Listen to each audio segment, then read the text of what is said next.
Welcome back to another weekend review. This is for the week starting July 18th, 2016. To start off, we're going to analyze the Dow Jones Industrial Average. If you've been under a rock, which I'm sure you're not, you clearly know the Dow all week has made new highs pretty much every single day. We think this move is overdone. We think the move was accurate. Last week we talked about a breakout, and we were very accurate. We predicted it correctly. We said charts were ready to break out to new highs, and that's exactly what we got. I mean, look at this beautiful breakout. If you go to last week's video, we're talking about price right here, and then bam, it just shot up this week. So beautiful chart here, but the move is overdone. We think we're going to see a pullback, maybe retrace about half of this move into the 18,200 level, right around here, and then we can continue up again. Going forward with all these charts, everything is subject to this week's earnings. We have a lot of banks still reporting this week.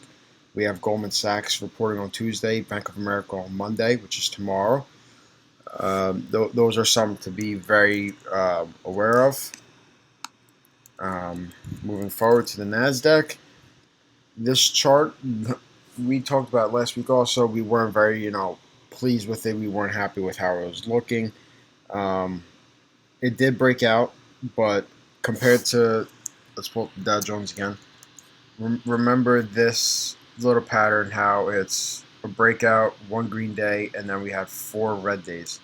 Go back to the Dow Jones, and you just have nothing but a nice, almost 45-degree angle uptrend, which is technically beautiful.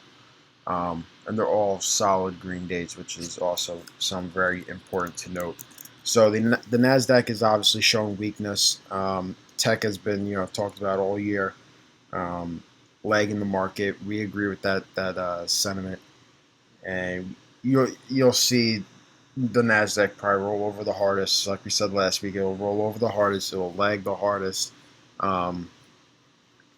Just the Nasdaq, technology isn't doing too well.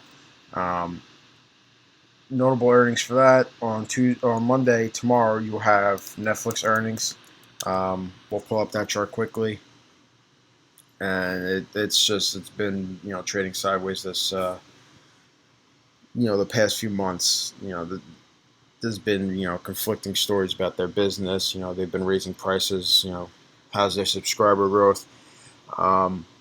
We think that they are going to either be in line or miss. They aren't going to beat. Honestly, I canceled my Netflix subscription because there wasn't a whole lot of content that appealed to me, and they've been raising prices, and it's not worth it. I mean, they raised prices by 20%,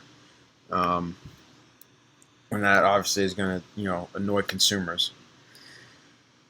And finally, looking at the S&P, this is also another chart. Unlike the Dow Jones, again, this had a nice breakout. Not as bad as the Nasdaq, but it was still good. But obviously, these charts look a little toppy. They look like they might retrace some of this move. The S&P could, come back to this upper resistance line where it broke out from.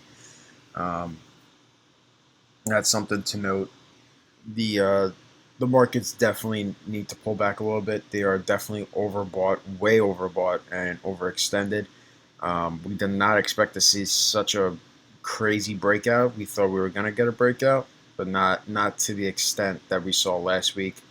And going back to what I said before, this whole week is going to be based around earnings. The next few weeks are going to be based around earnings, and to know and stay ahead of the market, you got to be up, keep up with the earnings releases.